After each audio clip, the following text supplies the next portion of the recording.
Professor of the Public Understanding of Science at Oxford University. Good to have you with us, sir. Thank you. Well, this was in the closing chapter of The Selfish Gene, and here was the birth pangs of the meme. Now that it is an idea that's being written about and talked about, are you glad you passed on the meme in the first place? Yes, I was fairly cautious when I first suggested it. Came at the end of The Selfish Gene, which is a book about genes, as you might expect, a book about the Darwinian role of genes. Darwinian natural selection is an immensely powerful force which has given rise to all of life, as you know, and it is about the differential survival of anything that self-replicates. In the case of true Darwinism, that means DNA, but I thought maybe there's something else other than DNA that might be the basis for some kind of Darwinian process. The meme, which your definition was admirable, the meme was a suggested second candidate for a self-replicating entity in a Darwinian process. But I guess the real problem I have is with agency. We are sticky, human beings are. Our intellects are sticky. And we sort of catch things as they pass by. That's not so much in the nature of what it is that's passing by as in the nature of us. Well, that's true. And in just the same kind of way, genes, too, are not agents.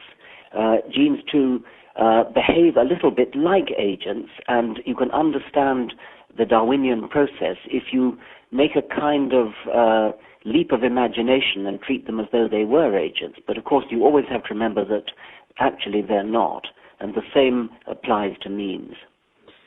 So while we can understand people acting in certain ways, impelled to move their genes on, what would act to more successfully move memes on? Well, any difficulties you have with genes are the same as you might have with memes. We don't deliberately act to move our genes on, but we are pre-programmed by our genes with nervous systems that make us behave as if we were moving to pass them on. And in the same way, a meme like believe in God, or believe that if you sin before you die, you'll go to hell after you die. Those memes both tend to pass on to not future generations, but to other brains, because they have what it takes to impress brains and get themselves passed on. Are there times where you are cited in articles or memetics is described where you find yourself thinking, uh-oh, that's a little further than I want to go? Yes, there are. If you look up memetics on the World Wide Web, you'll find literally thousands of references to it. And some of them are fairly flaky. Some of them are really rather good. So I do have a certain amount of uneasiness. By the way, the term meme is very often used without citing me, and that's very good because the Oxford Dictionary has just included the word in the dictionary. The Oxford Dictionary's criterion for including a word is that it should be used without reference to where it comes from. So I'm pleased that the word meme is being used without reference to where it comes from. Well, that may be a milestone in scholarship itself, an academic saying that he's glad to see his ideas mentioned without having his own name in there. That's right. It's an achievement in memetics. Professor Dawkins, thanks for being with us this hour. Thank you very much. Richard Dawkins is author of The Selfish Gene, the book in which he coined the word and introduced the idea of the meme, professor of the Public Understanding of Science at Oxford University, and joined us from Oxford.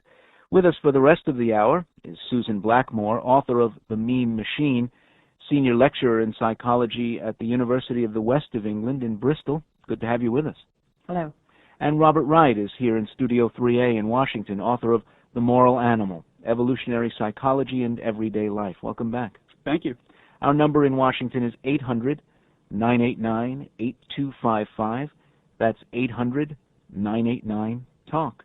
Well, Susan Blackmore, you took Richard Dawkins' ball and continued to run it downfield. Tell us a little bit more about the ways you wanted to refine and further explain his first basic idea.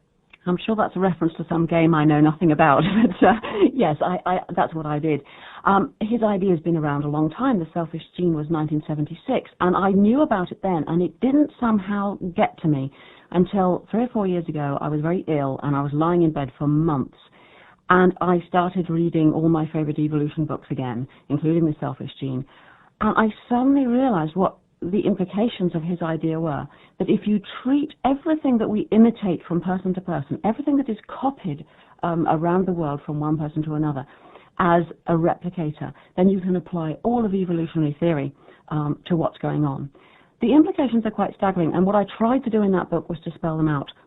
For example, you've raised the issue of agency.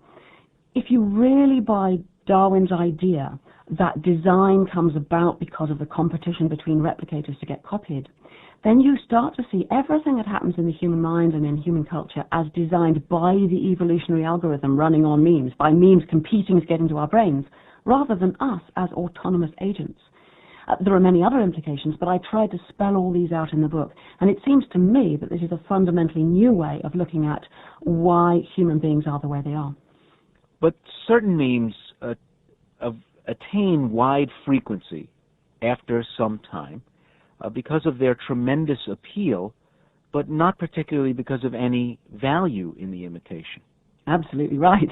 And this is one of the strengths of memes theory. You see, I think most memes probably succeed because they're in some way useful to us or to our genes.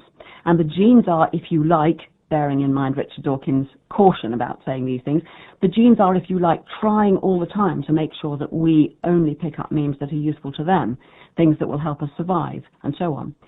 But the value of the mimetic view is that you realize that lots of memes get passed on, even though they are not valuable, not true, not useful. They, if you like, use tricks. Richard Dawkins there mentioned religions, and he's well known for his theory that religions are viruses of the mind. They are viruses in the sense that they are a copy me instruction, pass on this idea about God or virgin birth or whatever it is, backed up with threats and promises, and that gets them around. But another example might be, those awful computer viruses, internet viruses, pen pals greetings, do not pass this on. If you get this in your computer, it will destroy your hard disk. Now, these are very successful because they play tricks on us. They make us want to be altruistic and help our friends by passing on the warning, and they use threats and promises. So this mimetic view, what I'm trying to say, I suppose, is this. We mustn't think that all mimetics is about viral memes. But the reason that we often emphasize those ones is because they make clear the point that what's in our heads is a lot of it is good and useful stuff, but a lot of it is memes that just got there because they could. Well, for those listeners, I'm sure, who are many, who are just hearing about this for the first time, and they've never seen the word M-E-M-E, except perhaps written with an accent circumflex over the top. Very good. Meaning something totally different. Give us some examples of what 1999 Westerners might recognize as memes. Oh, well, trendy trainers. I don't know what's the latest trendy thing. Shootings in schools, I'm afraid to say. Violence is not a meme. It's somehow inherent in human nature. But the way that it's done is probably copied from person to person, school to school. Advertisements. Jingles on your lovely music. People hear it every week and they think, that's my favorite program. Ways of saying hi or you're welcome or whatever strange things you say over there. Things that you eat, fashions in food. I'd like to think of it this way. We learn a lot of things for ourselves and by ourselves. The skill of riding a bike or surfing or whatever. These we learn by ordinary learning for ourselves. But anything which we get by copying it from somebody else, that's a meme. So every story we know, every song we can sing, every scientific theory that we've ever learned, these things are all memes. In other words, our culture is a mass of memes. Robert Wright is with us here in Washington, author of The Moral Animal, Evolutionary Psychology and Everyday Life, and you've been working for years to try to understand the origin of human variability. Are you comfortable with the idea that knowledge has an organic parallel?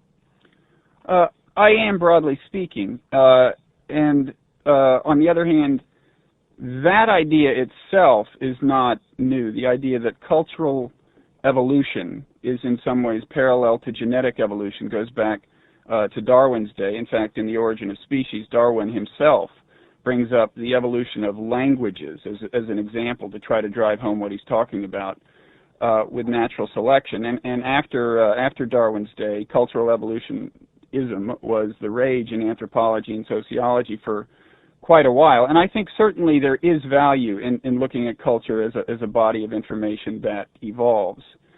I think the question is, what is new about the concept of the meme and how valuable it is? I think certainly the name is valuable. For one thing, it's catchy. It's a good meme.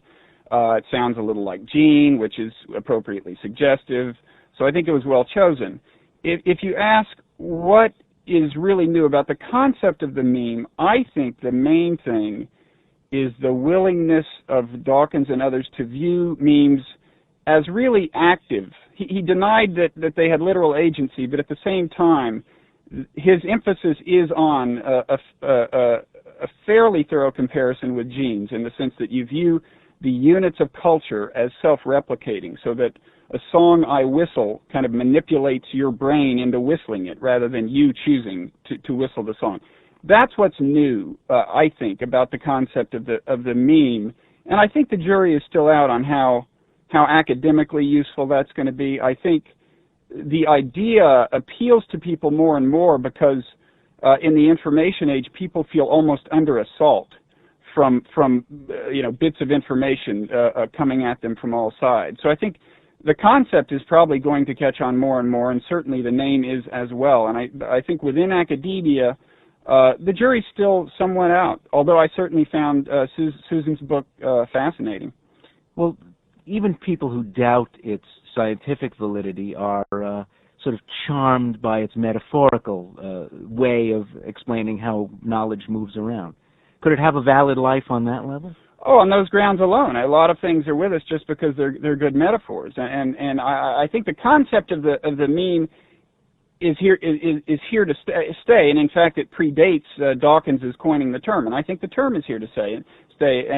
And I think it's a good way to talk about the modern world, where there are all these discrete bits of information that you can trace that are flying around on the internet, and it makes sense at that level. A little of that mimetic music. You're listening to Talk of the Nation. I'm Ray Suarez. We're going to take a short break right now. When we return, we'll continue talking about memes and whether they can help us understand complex aspects of human nature and culture, and we'll begin taking your calls at 800-989-8255, or you can email us at totn@npr.org.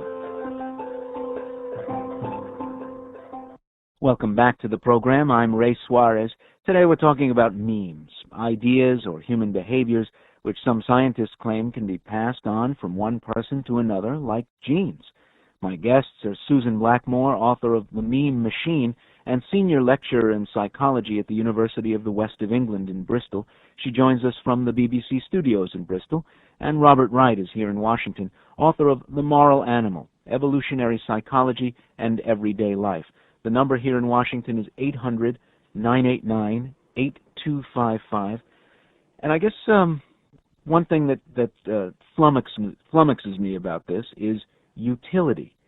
There is some of this that you can explain by using utility. And certainly Darwin's theories had a lot to do with adaptation that helped preserve and move forward a species.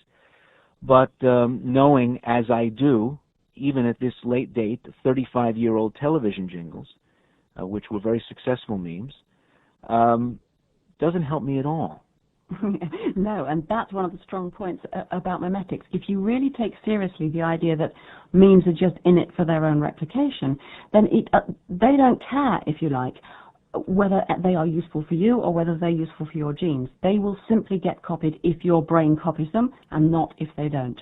So, of course, our brains get try and keep all the useful ideas, but end up with a whole lot of useless ones. And you see, genes are only passed on from parent to child, and they will only be passed on if the parent survives and has children. But memes are passed on very, very quickly, all around the world very fast. There isn't time for the genes to keep up. So if we have memes that kill us off, they won't kill us off, they'll still spread. For example, birth control memes are very successful. They are not useful for our genes, but they're spreading very fast. Even martyrdom, you might say, can spread. Religious memes, it kills off the person who dies, but that doesn't matter to the memes. If they can spread, they will. But Robert Wright, I'm not going to teach my 8-year-old daughter the theme to the Patty Duke Show, which I could sing right now. That's probably not, and I'll pause and let you if you'd like. But, I could do it too, by the way. Go on, both of you do it for me. I've never heard it. Consider yourself lucky. Patty's on the team right. site, the girl can see from Brooklyn Heights. But anyway, I think it's true that, it gets back to one thing that's kind of undeniable in the idea of the meme is that when somebody picks up a habit spreads or an idea spreads, all you can say for sure is that the habit or the idea was conducive to its own replication. Right. It may or may not be good for the person with the habit. Heroin addiction, for example, keeps spreading. It is manifestly bad for the people, but if it in a sense replicates itself fast enough, it can keep spreading. Now, I think when you get to the question of how often are memes good for the people, even among memeticists, there's a difference of opinion, I think, and I think actually Susan may agree here, that among a lot of memeticists, there is excessive cynicism in a certain sense. There is too much willingness to kind of assume that every meme is a virus and it's bad for the person but good for itself. And I think comparisons, especially in the realm of religion, I think Dawkins has compared belief in God to a virus. My own view is that belief in God, regardless of its truth, is very often good for the person believing it and is very often good for the society in which it thrives. So I think... Well, I'm glad to say that's, to some extent, at least an empirical question. You've raised the question there. Because Dawkins said this, we can actually have a go at testing it. There is evidence that people are happier if they believe in God than if they don't. Right. And, the cause and effect relationships are tricky there, but this rather backs up your view. But I'd like to say something about this, why memeticists concentrate on viruses. I think you're right, and I think it's dangerous, because I certainly don't want to say that most memes are viral. All of science is memes, and, that's useful to us in many ways. New ways of producing food and things like this, which are clearly conducive to our survival. These are all memes. But I think the thing is that an evolutionary psychologist like yourself wouldn't be surprised at these. They would follow from many other theories. Where memetics differs is in understanding the viral ones, and perhaps that's why we could be accused of kind of overdoing it on the viral front. Well, I think there is a way to think of this that does talk about human utility and leave the meme as an unthinking, unfeeling, agency-less item. One of the things that genes do is save us from having to recode every single new individual in every species in the world. Mm. In effect, you get a couple of 100,000 years of distilled history handed on to you in the two X's or the X and the Y that you get passed. So, similarly, memes save you from having to be totally sui generis. You are not a person who has to build themselves from the ground up from the very day you start to acquire knowledge. Instead, you get distilled bits of knowledge constantly passed on to you. Some of it's been tested for its utility, some of it hasn't. Some of it's just been tested for its appeal. Some of it just gets loaded into the bushel basket of your head just because it's there. But you are saving an awful lot of time. Every time somebody says, take a left there instead of a right, you don't have to first take a right to see if it's better to take a right or a left in order to test every testable proposition. Memes are just tremendous time savers, thought savers, effort savers. They're not viral at all. They're sort of neutral in that regard. And that's why it's worth carrying the burden of the rubbish ones, because most of them are doing us such a good time. Right. Although I think that certainly the environment has changed, as you point out in your book, Susan, and now it is easier for memes that are not good for us to spread than it was back when, say, we lived in a hunter-gatherer society and we got many of our memes from our parents who more or less had our welfare at heart, and culture didn't evolve so fast back then. The implications of this are quite scary in some ways. What I've tried to think about is what happens as mimetic evolution goes faster and faster and is more horizontal, that is, between people of the same age rather than down the generations. And you're right, the grip of the genes begins to be loosened because it's no longer true that it matters much to our genes. And I think a general process is going on anytime you have a replicator, whether it's genes or memes or any other replicator. What happens is the replicator and the machinery that copies it evolve together. I've argued in the book that our big, enormous human brains, specially adapted for language and so on, were actually evolved along with the memes to suit the memes. And what the memes are doing now is creating new apparatus for copying them. So, I mean, if you think, what apparatus is there around copying memes at the moment? Well, it's all what we're using now, the radio studios and the tape recorders, books, computers, the internet. Now, it may sound bizarre to say the memes have created these things, but I think that's a good way of looking at it. It's that co-evolutionary process that develops the memes and the meme copying apparatus.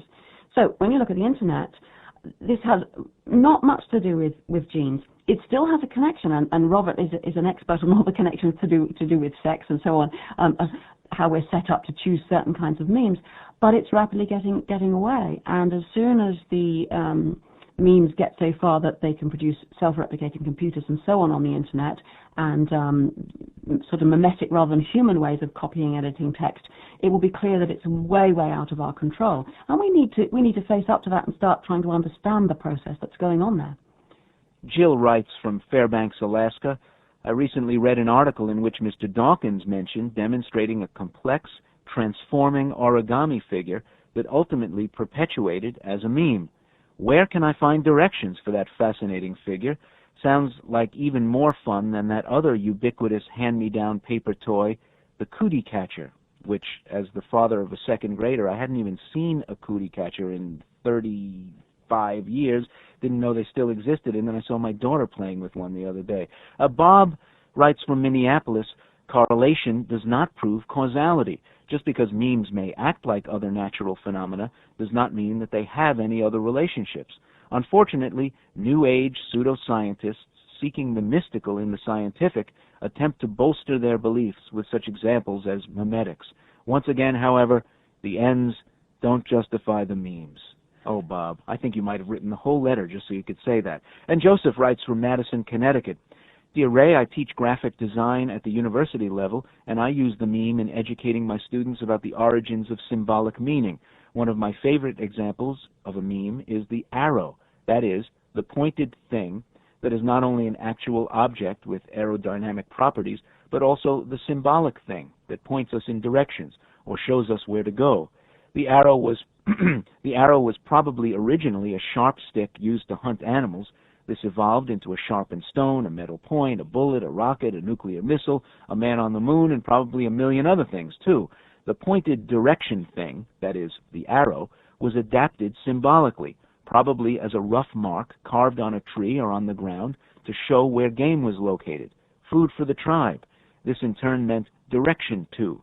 We use thousands of symbolic arrows every day, in, out, this exit, this way to restrooms, push here, forward, backward, the mouse arrow in our computer interface, and owe this method of communication to our hunting ancestors.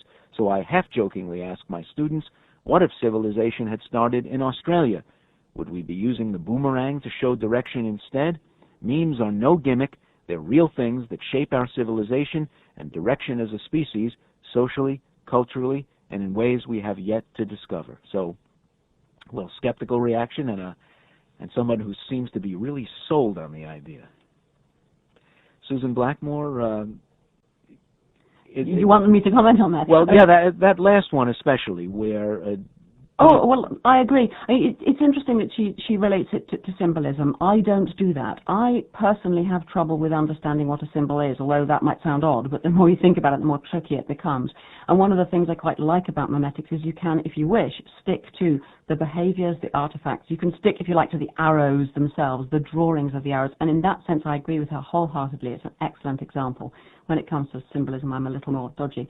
But I must say something about the skeptical guy, because he has completely misunderstood memetics if he thinks it's kind of pseudo-scientific mystical. It may be wrong science, it may be useless science, it may be all kinds of things and end up needing to be thrown out, and I could be wrong. But I will not accept that it is somehow mystical and pseudo-scientific. Some people misinterpret the memetic idea as though memes are somehow, I don't know, little sort of spiritual entities that kind of hop out of your head and jump into somebody else's, and I must make it clear that that's not what's meant.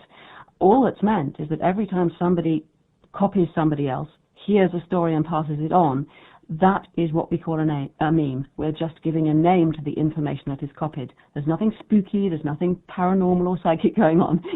This is real science we're dealing with here. Whether it's right or wrong, we have to find out in the future. San Francisco is our next stop. Bob, welcome to the program. Thanks. The problem I'm having with this memes concept is that it seems to be kind of a zero-sum game between locating the agency in the meme and locating the agency in the mind of the people that are perpetuating these memes. And this is at odds with one of my favorite memes, which is that the nature of people is that we're organisms that pretty much define our own nature.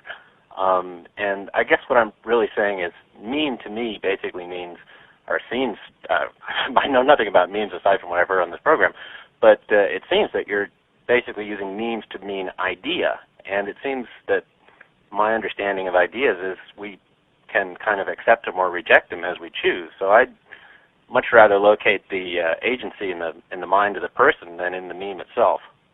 It's a fair point.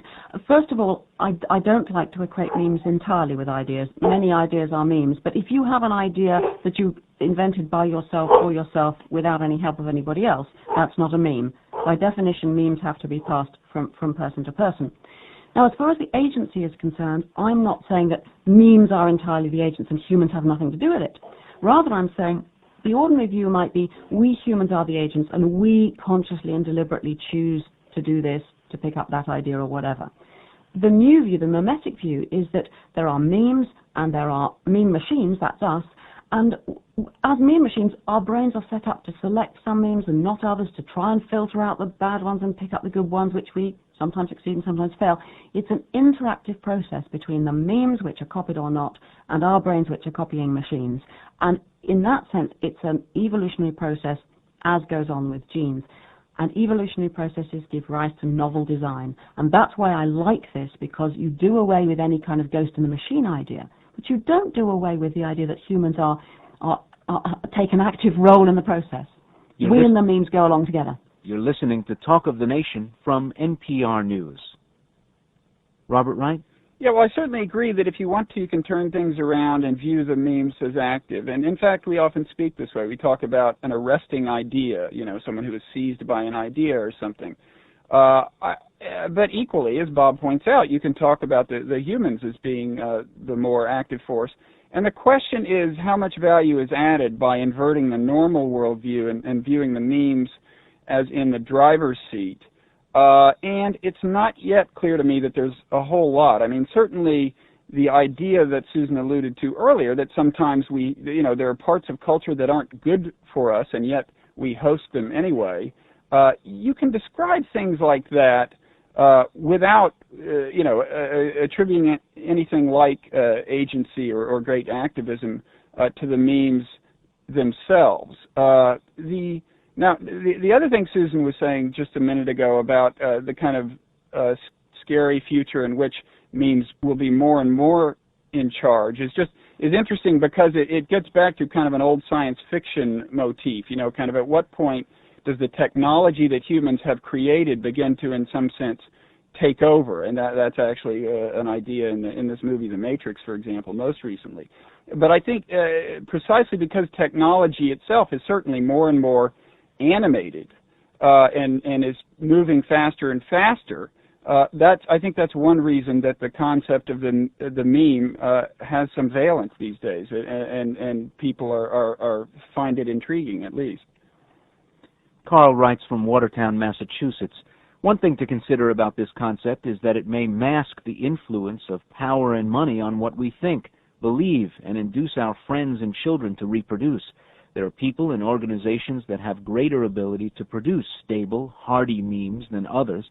There are people and organizations that have a greater ability to disseminate memes into the population. Right now, mass media seems to have a prominent monopoly on both the ability to produce hardy memes and the means to disseminate them, and we know how concentrated the control over these media currently are. What do you think?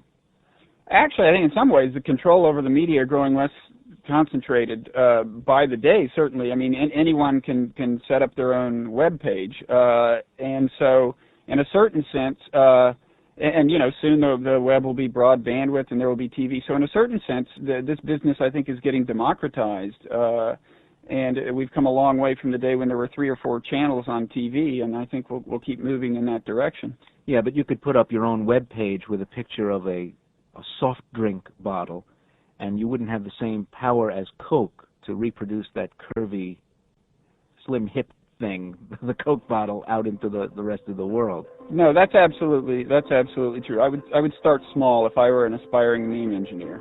You're listening to Talk of the Nation. I'm Ray Suarez. My guests are Robert Wright and Susan Blackmore. We're going to take a short break right now. When we return, we'll continue talking about the meme and whether it can help us better understand human nature and culture, or whether it's just cocktail party science. And we'll take more of your calls at 800-989-8255. Welcome back to the program. I'm Ray Suarez. Tune in at this time tomorrow to join Ira Flato for the next Science Friday. He'll be in conversation with Nobel laureate Kary Mullis, who invented a way of copying small fragments of DNA.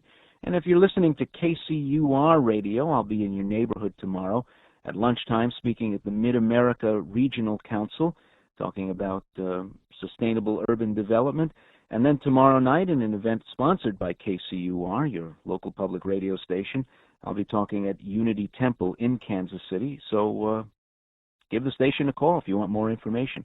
Today we're talking about memes, what they are, do they actually exist, and whether they can help us understand complex aspects of human nature and culture.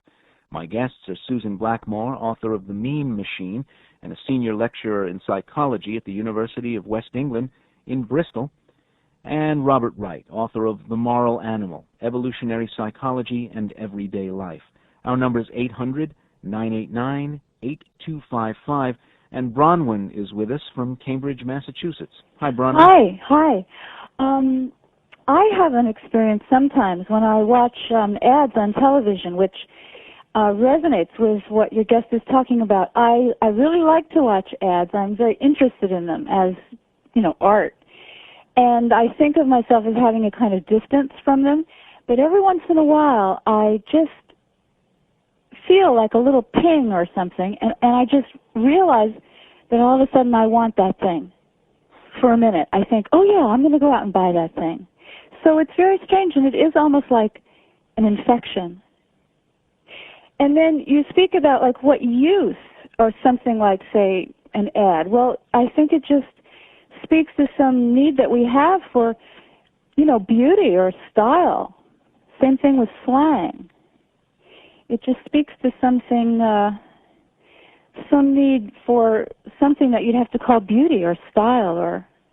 So, Bronwyn, do you resist? I usually resist. Yeah. Well, I usually, once I've noticed it, I think it kind of dies down. Once I've seen that, oh, that happened. Right. Or else it's just something too expensive that I can't possibly afford. But if you don't realize it, you're in trouble. Yeah. It's been a very successful transfer into your head there. Right.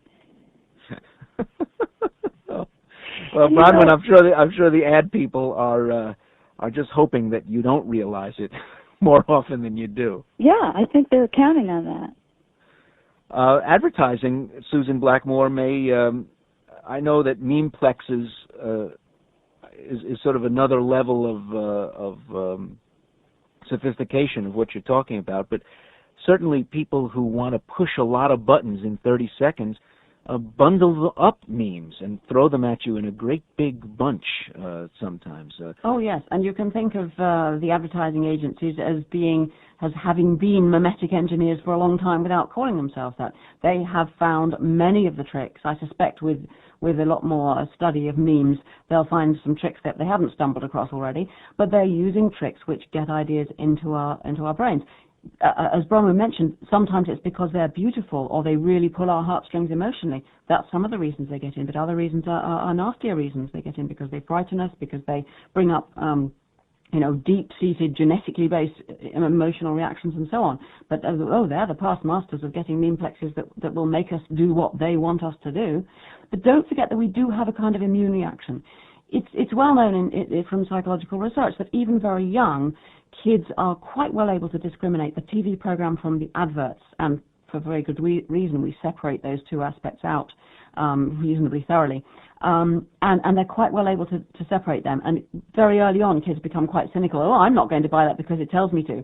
So the advertisers have to work harder and harder to get Bronwyn and all those kids not to notice that they're having their strings pulled. Bronwyn, thanks a lot for your call. Robert Wright, a lot of the focus on these kinds of conversations for the past 100 years have been speculations on why humans have such big brains. And there's Bronwyn using her discernment that having a big brain has given her to sort through all her experiences and recognize that she's being sucked in. But there we are using memes as efficient ways of transmitting emotion, whole long lists of associations that we don't have to go through one by one because we're just throwing the meme out there. There's a case to be made for the big brain in the case of watching that TV commercial and knowing you're being had, and a case for not needing such a big brain, because if we strip down our language and just trade memes like bottle caps, we don't have to have the big brain. Right. I think there's no doubt that culture, and you can call that memes if you want, was a big part of the evolution, the genetic evolution of the human brain, and the brain is designed to, among other things, process culture.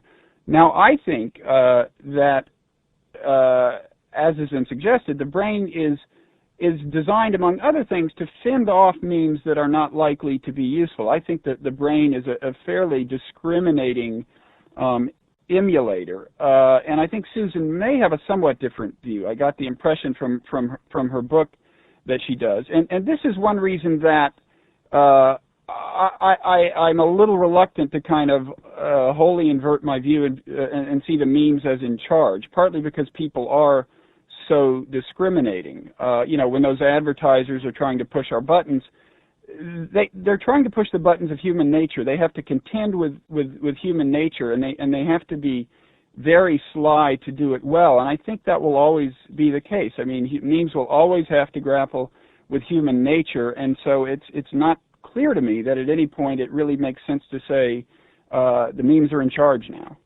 Oh, you've picked on a really important argument here, Robert, and one that's been kind of it's picking up momentum since the book came out, which is only a few weeks ago.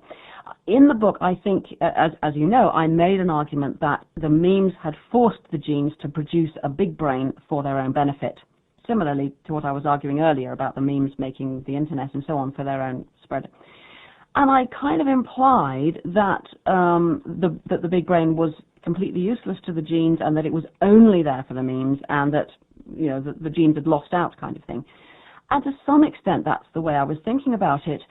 I suppose because of the newness of this idea of the memes as a replicator forcing the genes to do their bidding. But since then, a lot of people, you and other people, have pointed out, but hang on a minute, what the brain's really doing is much more interesting and selective than that. It's actually trying to make sure that it chooses memes that are good for the genes and rejects the others, and it doesn't altogether succeed. So I think we can have many different views here about the relationship between memes and genes and how this big brain came about. I will stick out my neck and say for sure I think that the memes have forced the gene's hand, but just how much the brain is a selective mechanism, just whether it's it's kind of like a symbiotic thing, or whether the memes are a parasite. I think we've got a lot more discussion and a lot more investigation to do before we're clear about that. Seattle is our next stop. Liz, welcome to the program. Thank you. I'm an anthropologist who works in culture and psychiatry, and my question for the guests is, how do memes and evolutionary psychology explain self-destructive behavior and things like innovative or creative ways of being masochistic? Who's going to go first? Well, my view on that is not especially mimetic, but I think a lot of things that are called self-destructive behavior are not in any sense purposely, even at an unconscious level, self-destructive. I mean, drug addicts, for example, they're doing something people are designed by evolution to do, which is when something feels good, you do it again. That's positive reinforcement. The thing is that during evolution, the things that felt good were generally good for you, like going out and killing some game or something. And the environment has changed so that things that feel good may not be good for you. And that's one way of describing this. You can turn around and describe that from a mimetic point of view, but I don't think you'll really disagree fundamentally about what's going on. And Susan? Yes, I would agree there. There are other kinds of self-destructive behavior, like, for example, when people are deeply, deeply unhappy and in real emotional pain, physical pain can actually relieve that to some extent. So people will actually harm themselves to have a simple physical pain rather than a deep emotional difficult one. And that's really nothing to do with mimetics. But there are possible mimetic answers sometimes. There are certain viral memes that people can pick up.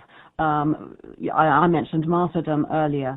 The idea of becoming a martyr for a religion or a cult or something like that you have deeply imbibed during your lifetime can appeal for many reasons. You feel that you will be admired by other people, that your life will have had some purpose, and so on and so on. And you may be prepared to kill yourself for that. It's made even more complicated if you have acquired the belief in life after death, and you believe that if you die for a cause, you will go to heaven. So that would be a mimetic example, but I think that mimetics can't do everything to answer your question. Liz, thanks a lot for your call. Liz joining us from Seattle. You're listening to Talk of the Nation from NPR News. Vancouver, Washington. Larkin is in a car somewhere in Vancouver, Washington. Hi there. What I would like to mention are a couple of things. One, that I've recognized that my brain is like a mousetrap. Once something gets in, I can't get it out. I can have the capacity to reason and maybe reject the concept, but I find months later, all of a sudden, that negative idea that I let in is still sitting there.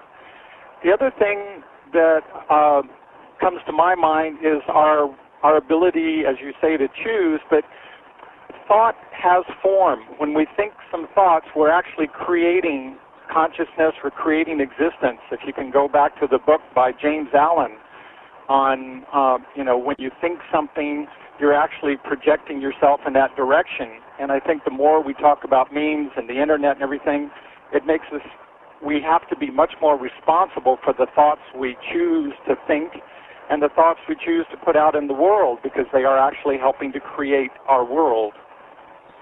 Another aligned, you might say, science is called cymatics, the effects of sound on matter. Dr. Hans Jennings, 15 years worth of work out of Basel, Switzerland, on a small scale showed that sound actually does create form and matter out there. And it's not too far a jump to think that then, as we speak and as we think thoughts, we're creating a certain amount of our own reality. And I like the concept of memes because it means we have to take more responsibility.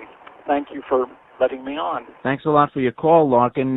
Let's get a quick reaction from Susan Blackmore. Given the sort of promiscuous meme production of 1999 and your head being bombarded by them, whose interests, whose ends are being served there? Well, our caller there has raised the question of responsibility, and I think this is really tricky. I tend to take a really kind of thoroughgoing mimetic view that all that is happening in the world is a competition between replicators to be copied, and this is the design process. We are all unique, creative people, but only by virtue of the memes.